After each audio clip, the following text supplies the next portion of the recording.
Hello friends, welcome to factual studies. Guys, आज के video में हम मोशन के रिलेटेड सारा टॉपिक पढ़ेंगे। गाइस, इंपॉर्टेंट वीडियो है तो वीडियो को एंड तक देखें और जो चैनल पर नए हैं प्लीज़ चैनल को सब्सक्राइब कर लें और वीडियो को लाइक कर दें। गाइस, मोशन के बारे में पढ़ेंगे। मोशन ये बहुत इंपॉर्टेंट टॉपिक है जेके एसएसबी और एसएससी के एग्जाम्स के लिए। सारे एग्जाम में बहुत इंपॉर्टेंट टॉपिक है। तो चलिए गाइस, वीडियो को शुरू करते हैं। मोशन क्या है? गाइस, जब भी कोई भी एक ऑब्जेक्ट है, अगर वो यहाँ से यहाँ तक आता है तो वो object with respect to time अगर वो चेंज होता है, उसकी पोजीशन चेंज होती है, तो उसे हम मोशन कहते हैं। मान लो एक ऑब्जर्वर है यहाँ पे और यहाँ पे ऑब्जेक्ट है। ऑब्जेक्ट यहाँ से यहाँ तक डिस्टेंस चेंज करता है विद रिस्पेक्ट टू टाइम, तो गाइज उसे हम मोशन कहते हैं। मोशन की हमारे पास 3 काइंड्स होती हैं, जैसे 1 डायमेंशनल, 2 डायमेंशनल और 3 डायमेंशनल काइंड्स होती हैं। इनको मैं आपको एग्जांपल्स के साथ समझाऊंगा। मान लो अगर एक लिफ्ट है, वो नीचे से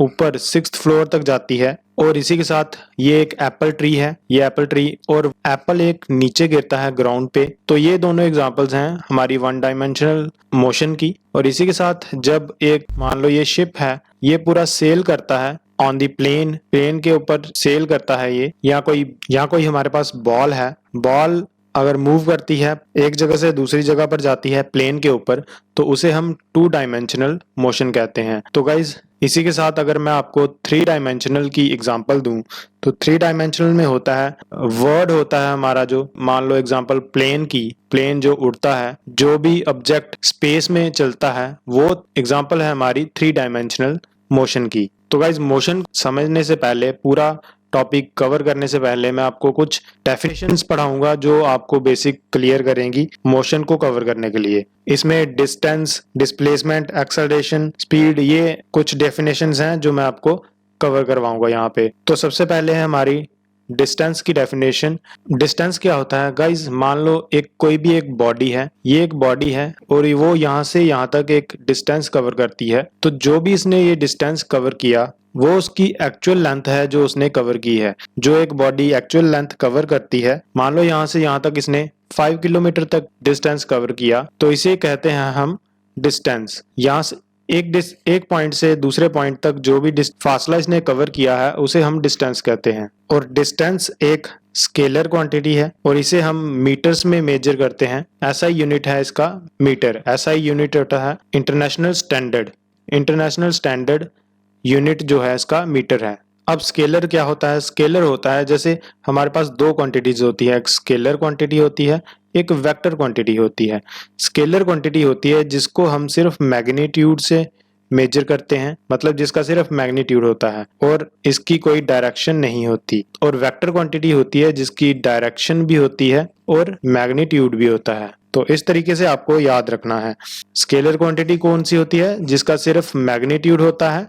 और वेक्टर क्वांटिटी होती है जिसका मैग्नीट्यूड और डायरेक्शन दोनों होता है। तो गाइज, अब बढ़ते हैं आगे डिस्प्लेसमेंट की तरफ। डिस्प्लेसमेंट होता है जो भी इनिशियल और फाइनल पोजीशन तक एक बॉडी जाती है, जो भी उसने एक शॉर्टेस्ट डिस्टेंस कवर किया होता है, उसे हम डिस्प्लेसमेंट कहते हैं। अब मैं आपको डिस्प्लेसमेंट और डायरेक्शन को रिलेट करके समझाऊंगा। सबसे पहले मैं आपको डिस्टेंस के बारे में बताता हूँ। यहाँ से यहाँ तक एक बॉडी ने जो पाथ कवर किया है, उसे हम डिस्टेंस कहते हैं। और मान लो यही पाथ यहाँ से यहाँ तक कवर करेगी कोई बॉडी, और यहाँ तो यहाँ से ऐसे करके घूम के आएगी यहाँ तक, तो जो शॉर्टेस्ट डिस्टेंस होगा, मीन्स ये वाला डिस्टेंस, उसे हम डिस्प्लेसमेंट कहते हैं। और ये वाला डिस्टेंस है या ये वाला डिस्टेंस है, ये वाला पाथ है, ये ऊपर वाला पाथ या नीचे वाला पाथ, इसे हम डिस्टेंस कहते हैं। सिंपल भाषा में डिस्प्लेसमेंट के बारे में बताता हूँ। डिस्प्लेसमेंट, मान लो ये हमारे 2 पॉइंट हैं। इनिशियल और फाइनल पोजीशन तक जो भी बॉडी एक स्ट्रेट लाइन इनिशियल और फाइनल पोजीशन तक जब ज्वाइन करती है,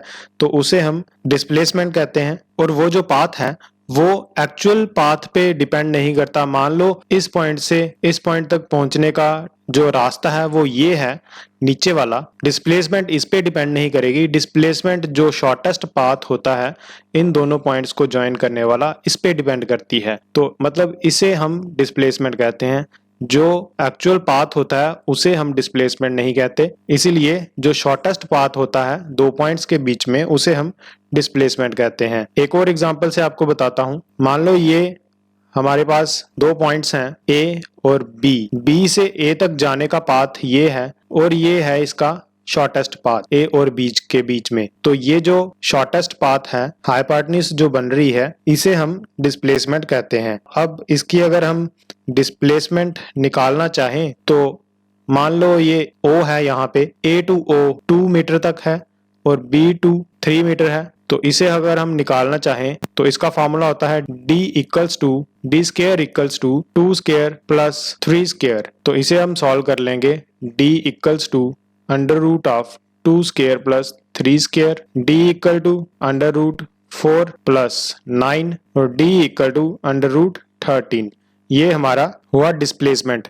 ये 13 हुआ हमारा, अंडर रूट ऑफ 13 हुआ हमारा डिस्प्लेसमेंट। और एक और इम्पॉर्टेंट पॉइंट इसमें आपको बता दूं, मान लो कोई भी बॉडी यहाँ से स्टार्ट होती है और यहाँ तक आती है, फिर से उसका एंड पॉइंट यहीं पर आके खत्म होता है, तो उसकी डिस्प्लेसमेंट 0 होती है। मतलब कोई भी बॉडी जिसका स्टार्टिंग पॉइंट और एंड पॉइंट एक ही होता है तो उसकी डिस्प्लेसमेंट 0 आती है, बट डिस्टेंस उसका अलग होता है। मान लो ये 1 किलोमीटर, ये 2 किलोमीटर, ये 3 किलोमीटर, उसका डिस्टेंस हो गया 3 प्लस 2 प्लस 1 6 किलोमीटर्स और डिस्प्लेसमेंट हो गई 0। आई होप इसके साथ आपको ये चीज क्लियर हो गई होगी ट्रायंगल के साथ कि डिस्प्लेसमेंट होती है जो शॉर्टेस्ट पाथ होता है एक पॉइंट से दूसरे पॉइंट तक, और डिस्टेंस होता है जो एक्चुअल में डिस्टेंस कवर किया होता है, उसे हम डिस्टेंस कहते हैं। तो अब बढ़ते हैं हम स्पीड की तरफ। स्पीड होती है rate of change of position, उसे हम स्पीड कहते हैं। मान लो एक बॉडी है, वो कितने टाइम में कितना डिस्टेंस ट्रेवल करती है, तो उसे हम स्पीड कहते हैं। स्पीड का फॉर्मूला होता है speed is equal to distance upon time. मतलब speed equals to total distance covered upon time taken. मतलब कितने टाइम में कितना डिस्टेंस कवर किया जा रहा है, उसे हम स्पीड कहते हैं। डिस्टेंस को s से डिनोट करते हैं और टाइम को t से। तो इसे हम मेजर करते हैं मीटर पर सेकंड या किलोमीटर पर आवर में।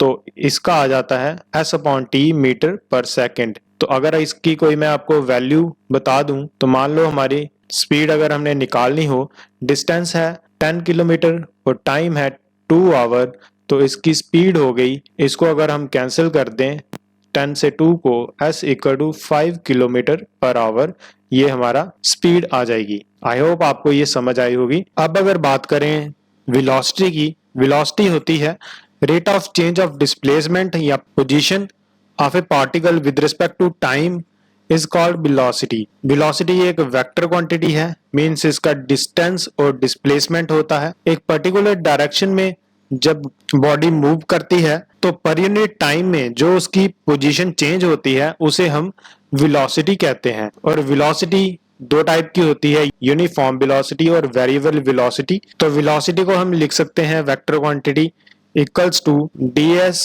Upon dt, delta s upon delta t, और यहाँ पे s है डिस्प्लेसमेंट और इसको हम मेजर करते हैं मीटर पर सेकंड में। ये इसका यूनिट है मीटर पर सेकंड। और गाइज यूनिफॉर्म वेलोसिटी और वेरिएबल वेलोसिटीज की दो टाइप्स हैं। जब कोई भी बॉडी इक्वल डिस्टेंस कवर करती है इन इक्वल इंटरवल ऑफ टाइम, तो उसे हम कहते हैं यूनिफॉर्म वेलोसिटी। और जब कोई बॉडी अनइक्वल डिस्टेंस कवर करती है इक्वल इंटरवल ऑफ टाइम में, तो उसे हम कहते हैं वेरिएबल वेलोसिटी। ये हैं दो इसकी एग्जांपल्स, यूनिफॉर्म वेलोसिटी और वेरिएबल वेलोसिटी। फिर से रिपीट कर देता हूं, जब कोई बॉडी इक्वल डिस्टेंस कवर करती है इन इक्वल इंटरवल ऑफ टाइम, उसे हम कहते हैं यूनिफॉर्म वेलोसिटी। और जब कोई बॉडी अनइक्वल डिस्टेंस कवर करती है इक्वल इंटरवल ऑफ टाइम में, तो उसे हम कहते हैं वेरिएबल वेलोसिटी। अब बात करते हैं एक्सेलरेशन की। जब भी किसी बॉडी की वेलोसिटी में चेंज आती है,